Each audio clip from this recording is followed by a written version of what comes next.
29 জানুয়ারি থেকে পশ্চিমবঙ্গের লোকসভার প্রচার শুরু করছেন স্বরাষ্ট্রমন্ত্রী অমিত শাহ। শুভেন্দুর জেলা দিয়ে শুরু প্রচার। আজ মেচেদার সভাস্থল ঘুরে দেখলেন কেন্দ্রীয় নেতা মঙ্গল পাণ্ডে এবং বিজেপি কেন্দ্রীয় দল। পূর্ব মেদিনীপুর জেলার প্রবেশদ্বার মেছেদা, আর সেই মেছেদা সেন্ট্রাল বাস স্ট্যান্ডের পাশেই মিতালি সংঘের মাঠে 29 জানুয়ারি বিজেপি জনসভায় যোগ দিতে আসছেন কেন্দ্রীয় স্বরাষ্ট্রমন্ত্রী অমিত শাহ। ইতিমধ্যেই কেন্দ্রীয় রাজ্য ও জেলা নেতৃত্ব আজ মাঠ পরিদর্শন করলেন।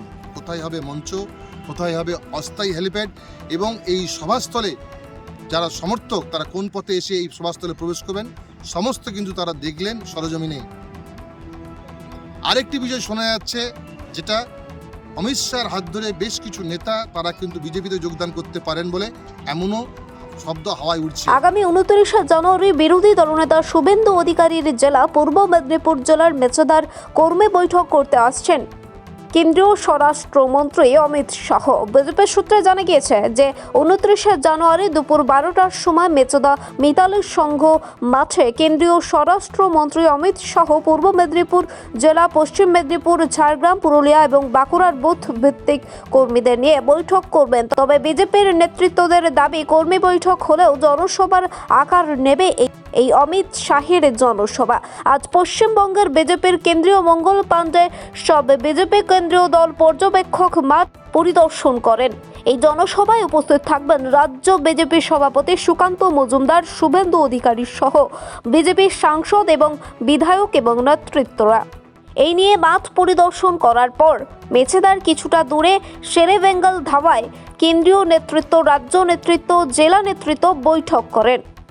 आदरणीय अमित शाह जी 29 जनवरी को तुमलोग जिले में आ रहे हैं। यहाँ उनकी एक बड़ी जनसभा होगी और उस जनसभा की तैयारी के लिए पार्टी के सभी कार्यकर्ता, हमारे सभी इस क्षेत्र के सांसद, विधायक सभी लग गए हैं। और 22 जनवरी को रामलला की प्राण प्रतिष्ठा होने के बाद ये पहला कार्यक्रम हो रहा है और निश्चित रूप से जो संपूर्ण हिंदू भावना है वह भावना भी व्यक्त होगी।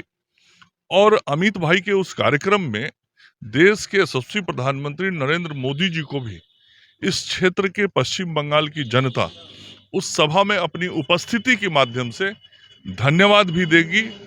और ये जो 500 वर्षों का इतिहास था उसको जो ठीक किया है नरेंद्र मोदी जी ने, उसके लिए आभार भी व्यक्त करेगी। और अमित शाह जी 2024 के लोकसभा चुनाव के लिए जनता का आशीर्वाद भी भारतीय जनता पार्टी के लिए, नरेंद्र मोदी जी के लिए, पश्चिम बंगाल की जनता से वो आशीर्वाद भी उस दिन मांगेंगे।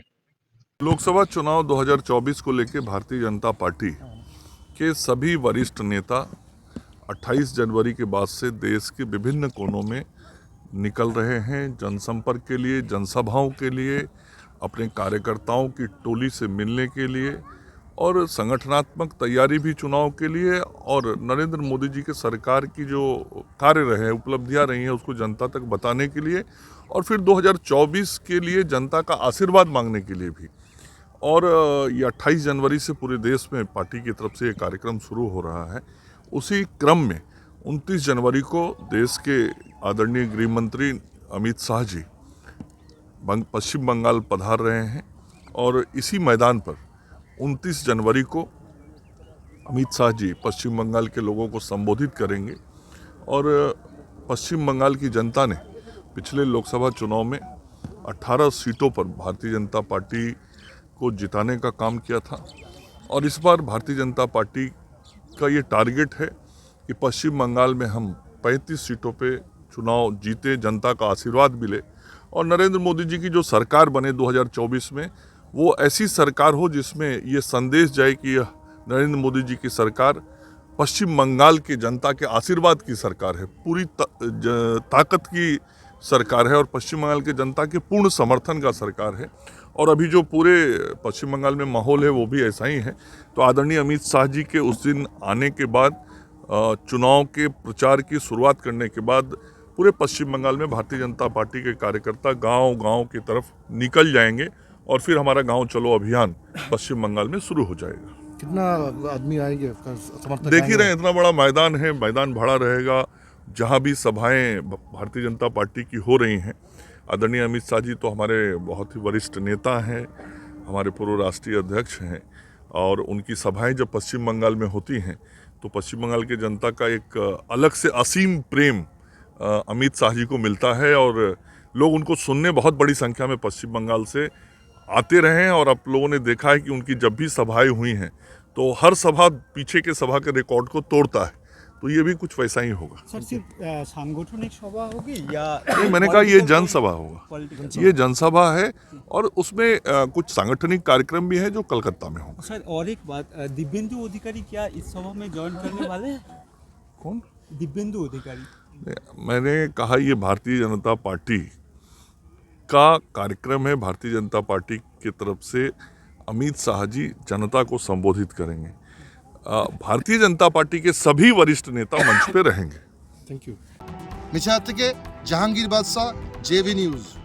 Marble hub, design your dream house. আমাদের পরিষেবা, আমাদের এখানে সমস্ত মার্বেল ও গ্রানাইট আসে রাজস্থান থেকে। এছাড়াও আমাদের এখানে রয়েছে ইতালিয়ান মার্বেলের সম্ভার। আমাদের কাছে রেক, জনসন এবং বিভিন্ন নামি দামি কোম্পানির টাইলসের বিপুল সম্ভারও রয়েছে। শুধু ভারতীয় ডিজাইন নয়, আমাদের এখানে রয়েছে ইতালিয়ান মার্বেলের সম্ভার। মার্বেলের ঘাঁটি রাজ্য, রাজস্থান থেকে আসা সমস্ত ধরনের মার্বেল ও গ্রানাইট পাওয়ার সেরা ঠিকানা মার্বেল হাব। শুধু মার্বেলই নয়, আমাদের এখানে রয়েছে টাইলসের নামি দামি কোম্পানির বিপুল সম্ভার। তাই আর দেরি নয়, আপনার স্বপ্নের বাড়িকে সাজাতে বিশ্বাসযোগ্য ও আপনার সাধ্যের মধ্যে মূল্য ও উন্নত মানের মার্বেল পাওয়ার একমাত্র ঠিকানা মার্বেল হাব। আজই আসুন আমাদের শোরুমে। আমাদের ঠিকানা চাটরা শহীদ মাতঙ্গিনী বিডিও অফিসের পাশে, বুড়ারিহাট, পূর্ব মেদিনীপুর। যোগাযোগ করুন এই ফোন নম্বরে 9002804201 এবং 6295537518 এই নম্বরে। দুর্গা ব্যাগ ওয়ার্কস, এখানে যে কোনো ধরনের non woven, flex, sticker, jute bag বানানো হয়। আমাদের ঠিকানা মিলননগর, গোবিন্দপুর, তমলুক, পূর্ব মেদিনীপুর। যোগাযোগ করুন 9474863643 এবং 9474863655 এই নম্বরে। বন্ধ্যাত্ব কোনো অভিশাপ নয়, এটি চিকিৎসার মাধ্যমে নিরাময় সম্ভব। পূর্ব মেদিনীপুরের সর্বপ্রথম টেস্ট টিউব বেবি সেন্টার এখন তমলুকে। যোগাযোগের ঠিকানা উত্তরণ ইনফার্টিলিটি ক্লিনিক প্রাইভেট লিমিটেড, পদুম বসান, আদি মোহিনী মোহন কাঞ্জিলালের পাশের গলিতে। যোগাযোগ 9679225556 এই নম্বরে।